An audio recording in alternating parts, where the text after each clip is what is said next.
Hello BYU Cougar fans, it's the editor talking San Jose State game. I'm going to try and keep it short because I know we're probably all frustrated, upset, and suffering, and no need to belabor those points and draw this out, but this is something I do for every game, so I'm going to do it, make it the best I can. Hopefully you'll still find it informative, and even though we're talking about another loss, our 5th loss of the season, which is very, very depressing, especially with what we all were expecting this year, with all the senior quarterback and strong senior class talk. And we're going to start right there because I know that's the big point, our senior quarterback. First, though, I want to point out, make it very clear, Riley Nelson was not responsible for that final fumble. San Jose State blitzed. Jamal Williams completely missed the block. Well, he missed the block. The defender made a play to jump over Williams, but Williams was going low. How much of it was Williams going low, or how much was it just the defender making an incredibly athletic play? I don't know. But Williams should have made that block. And, that's not Riley's fault. He didn't hold on to the ball too long or anything like that. He dropped it because he was getting ready to throw. So he was pulling it back. He just didn't have it going forward yet to be an incomplete pass. But although Nelson was not responsible for that final fumble, I would say he is responsible for the loss. He did not have a good game. His back was obviously hurting. It was clear to the TV announcers. They kept saying it over and over, and you saw shots on the sideline of him getting special attention from the trainers.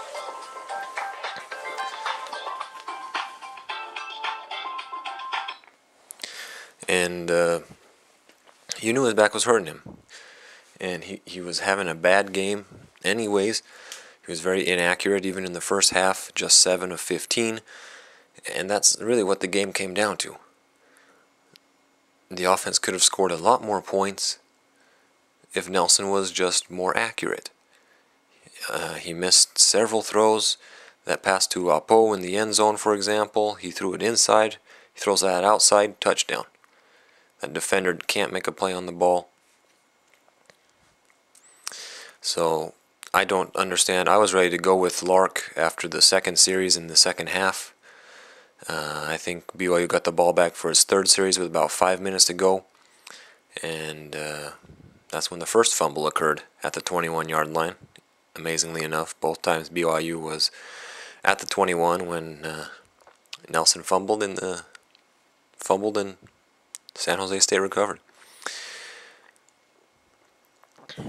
So I don't understand it all. There's several trains of thought, several theories as to why Lark is not getting an opportunity. I understand Nelson. I understand Nelson, yeah. At the end of the game, he makes plays. He pulled out a couple games last year. But this year he hasn't. He hasn't done it. We know it's because of his back. We've seen his back. It's a problem. And when his back is hurting, you got to get him out. So maybe the rumors about Lark not performing well in practice are true, but then again, look who the offensive coordinator and quarterback coach is. Brandon Doman was never good in practice. Go back 20 years. Ask Lavelle Edwards. Should Ryan Hancock, was he really your third best quarterback? Well, he might not have been good in practice, but when it was game time, he really played well. He knew how to do it in games. And so, what's the worst case scenario? We still lose. Give Nelson credit again for making gutsy plays and, toughing it out to get us as close as we were. But at the same time, I think with Lark, with a quarterback who throws accurately, BYU probably has a chance to score at least 28 points. And really, the only reason that I see that BYU had that chance at the end was because San Jose State changed their mentality in the second half. Their offense got very conservative. They played like BYU plays in the second half, when we're kind of surprised that we have a lead and we want to protect the lead and just try and be happy to win. That's how San Jose State was. They were happy to win. They played not to lose. And so play calling was much more conservative. And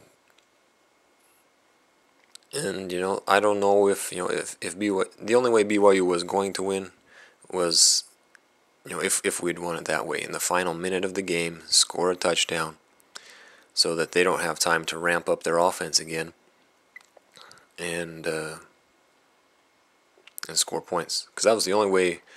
BYU had no answer for their offense in the first half. Sorensen made a good play on a long ball to get the interception, and then a 15-yard penalty backed him up in a hole, and those were the only real stops that the BYU defense had in the first half. So I was happy to see the defense dominating, but I think that was not just a function of the defense, but it was a function of San Jose State, feeling that they could win the game by forcing Riley Nelson to beat them, because they knew Riley Nelson couldn't beat them. They knew they could get enough pressure too on that offensive line. That was an embarrassing performance by the offensive line. Pass protection, run blocking. San Jose State allows an average of 133 yards per game rushing. I think we just barely got half of that.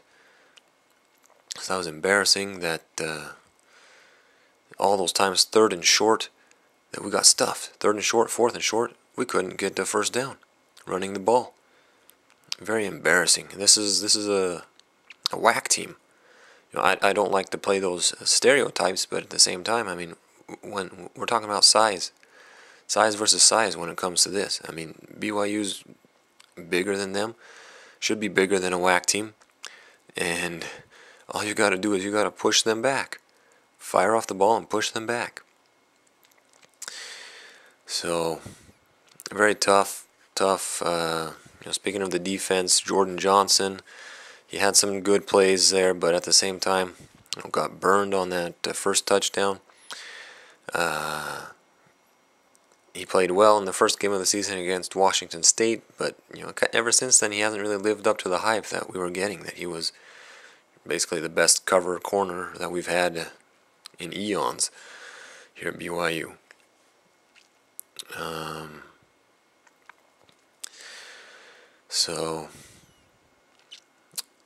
Cody Hoffman, there's a positive note at least. He really he shined. I guess we could call him the homecoming king. Last year in his homecoming game at Oregon State, had a huge game, 9 receptions, 162 yards. This week, homecoming game, so to speak, sort of at San Jose. 13 receptions, 155 yards. Recovered the onside kick to give us that one final chance. As great of an individual game as it was for him, at the same time, Riley Nelson needs to work on ball distribution better. That interception he threw, it was intended for Hoffman, but he was triple covered. There were 3 San Jose State defenders in the area, if I'm remembering right, but at least double covered, and that's because they knew the ball was going to go to Hoffman. The guy who intercepted it was able to drop off his man, and he intercepted the pass. Which is why I think we were able to move the ball so well after the onside kick, is because David Foote caught that touchdown. San Jose State got burned by somebody besides Hoffman, and so they started playing honest again and fair. And so if ball distribution was better the whole game, we probably don't have that interception. That's 13 receptions. That's almost half of the 28 completions Nelson had. So that's, basically, that's how it was in the bowl game last year. Hoffman had half nearly half the completions. So I mean, basically, this offense didn't improve at all.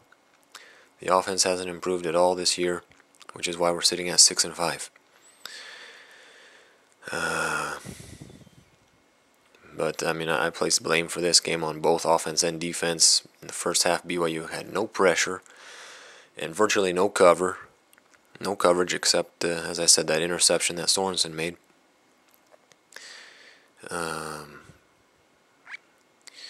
San Jose State was 8 for 8 on their first 8 third downs. And the rest of the game, though, they were 0 for 8. And just one more interesting fact or stat before letting this go. San Jose State, 237 passing yards in the first half. BYU, 237 passing yards in the second half. Once again, it's all about finishing drives. San Jose State finished their drives. BYU couldn't finish their drives.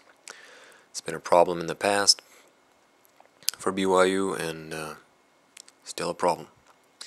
That's why we've lost to Utah some of the times we've lost to them the last decade.